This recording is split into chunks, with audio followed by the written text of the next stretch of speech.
আজ আমি তোমাদের সাথে শেয়ার করব একটি মাত্র ডিমের সাথে আটা মিশিয়ে দারুণ মজার খাস্তা মুচমুচে বিস্কুট। বিস্কুটগুলো দেখেই বুঝতে পারছো যে কতটা পরিমাণে পারফেক্ট হয়েছে। এই বিস্কুট একটা খেলে আর একটা চেয়ে খেতে মন চাইবে। আর এটা দেখেই বুঝতে পারছো কতটা পরিমাণে খাস্তা হয়েছে। তাহলে চলো বন্ধুরা, আমরা বিস্কুট বানানো শুরু করি। বিস্কুট বানানোর জন্য সবার প্রথমে আমাদের লাগবে একটা ডিম।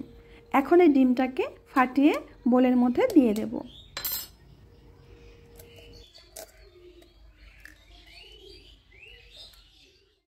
এর সাথে দিয়ে দেব 1 কাপ তেল। এই কাপ মেপেই সমস্ত উপকরণগুলো নিতে হবে। আর দিয়ে দেব সেই কাপেরই 1 কাপ চিনি। চিনিটা বাড়িয়ে বা কমিয়ে নিতে পারো।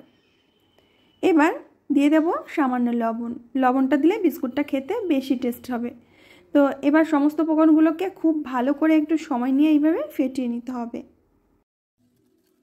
চিনিটা যতক্ষণ না গলে ডিমের সাথে মিশে যাচ্ছে, ডিম আর তেলের সাথে, ততক্ষণ পর্যন্ত কিন্তু এটা ফেটাতে হবে। বন্ধুরা দেখো, এখন এটা একদম ক্রিমের মতো হয়ে গেছে। এখন এর মধ্যে শুকনো উপকরণগুলো দিয়ে দিতে হবে। তো একটা চালনি নিয়েছি, চালনির ওপরে আমি দিয়ে দিচ্ছি আটা। এখানে তোমরা আটার পরিবর্তে আটা আর ময়দা মিশিয়েও বিস্কুটটা তৈরি করতে পারো। তো যে কাপ মেপে আমি তেল আর চিনি নিয়েছিলাম, সেই কাপ মেপেই আমি 2.5 কাপ আটা দিয়ে দিচ্ছি। আর এর সাথে দিয়ে দেব বেকিং পাউডার 1 চামচের 3 ভাগের 1 ভাগ। এখন এই উপকরণ দুটোকে ভালো করে চেলে নিতে হবে। এখানে কিন্তু বেকিং সোডা দেবে না, বেকিং পাউডারই দিতে হবে। তাও 1 চামচের 3 ভাগের 1 ভাগ দিতে হবে। এবার সমস্ত উপকরণগুলোকে হালকা হাতে ভালো করে মেখে নেব। এখানে কিন্তু আমাদের আরও একটু আটার প্রয়োজন, সেটা আমরা পরে দিয়ে নিচ্ছি। ডোটা যথেষ্ট নরম রয়েছে। এখানে প্রায় 1 কাপ আটা আমি আবারও নিয়ে নিচ্ছি। এবার অল্প অল্প আটা দিয়ে ডোটাকে মেখে নিতে হবে। আরও একটু বেকিং পাউডার আমি দিয়ে দিচ্ছি। বেকিং পাউডারের সাথে আটাটাকে একটু মিশিয়ে নিয়ে তারপরে আটার সাথে এইভাবে মেখে নিতে হবে।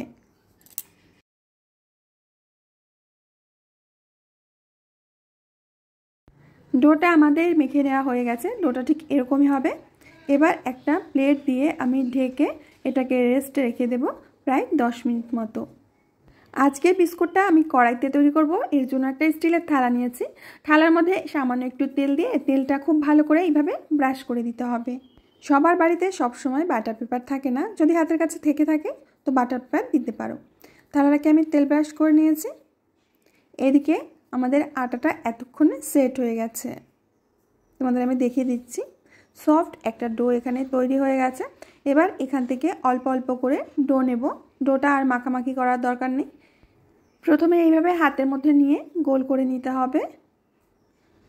এবার একটু আঙুল দিয়ে প্রেস করে এইভাবে চ্যাপটা করে দিতে হবে। এবার বিস্কুটের গায়ে আমি একটা ডিজাইন করে দিচ্ছি। আর যদি আমার এই সহজ বিস্কুটের রেসিপিটা দেখতে কোনো নতুন বন্ধু এসে থাকো, প্লিজ আমার চ্যানেলটিকে সাবস্ক্রাইব করবে।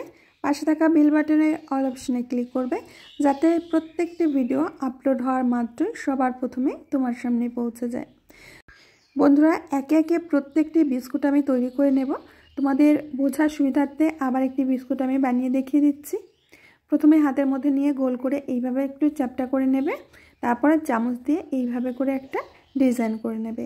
একদমই সহজভাবে তৈরি হয়ে গেছে। তো একে একে প্রত্যেকটা বিস্কুট আমি তৈরি করে নিয়েছি। এটা আমি উনুনে বেক করব, দেখতেই পাচ্ছ। আর বিস্কুটের মাঝখানে এরকম একটু গ্যাপ রাখতে হবে, তাতে বিস্কুটগুলো ফুলে বড় হয়ে গেলে একটা গায়ে আরেকটা লেগে যাবে না। তো চলো, এখন এগুলোকে আমি বেক করে নেব।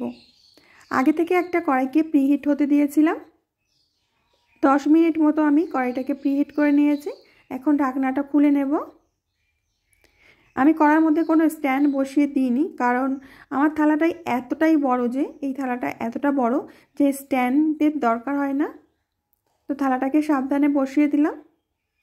এবার একটা ঢাকনা দিয়ে আমি বিস্কুটগুলোকে বেক করব 35 মিনিট। একেবারে লো আছে, লো টু মিডিয়াম আছে বিস্কুটগুলো বেক করে নিতে হবে। আর এই বিস্কুটগুলো আমি মাইক্রোওয়েভে বেক করব। তোমাদের আমি দেখিয়ে দিচ্ছি। এখানে মাইক্রোওয়েভটা আমি প্রিহিট করে নিয়েছি 6 মিনিট। 6 মিনিট প্রিহিট করার পরে আমি বিস্কুটের প্লেটটা বসিয়ে দেব।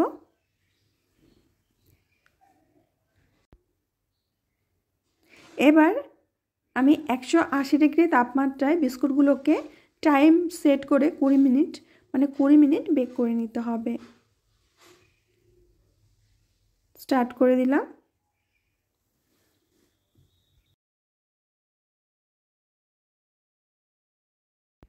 কুড়ি মিনিট পর আমি মাইক্রোওয়েভের বিস্কুটগুলো বের করে নিয়েছি আর দেখতে পাচ্ছ এগুলো পারফেক্টভাবে বেক করা হয়ে গেছে।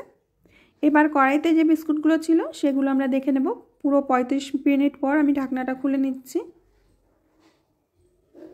দেখতেই পাচ্ছ এগুলো পারফেক্টভাবে বেক করা হয়ে গেছে।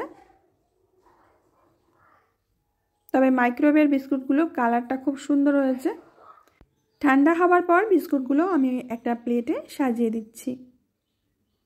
এই বিস্কুট তোমরা সকাল সন্ধ্যার চায়ের সাথে খেতে পারো। সত্যি বলছি, একটা খেলে আরও একটা খেতে ইচ্ছা করবে, এতটাই টেস্টি হয় এই বিস্কুট।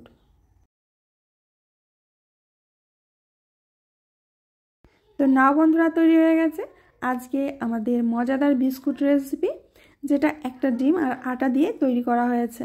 দেখতেই পাচ্ছ দেখতে কতটা সুন্দর লাগছে। বন্ধুরা, আজকের বিস্কুট রেসিপিটা যদি ভালো লেগে থাকে তাহলে বন্ধুদের সাথে শেয়ার করবে, লাইক করবে, ছোট্ট করে কমেন্ট করবে। আমি তোমাদের একটা বিস্কুট ভেঙেও দেখাচ্ছি কতটা পরিমাণে খাস্তা হয়েছে। তো বন্ধুরা, আমি আজ এখানে বিদায় নেব। আবার আসবো নতুন রেসিপি নিয়ে। ততক্ষণের জন্য সবাই ভালো থেকো আর সুস্থ থেকো।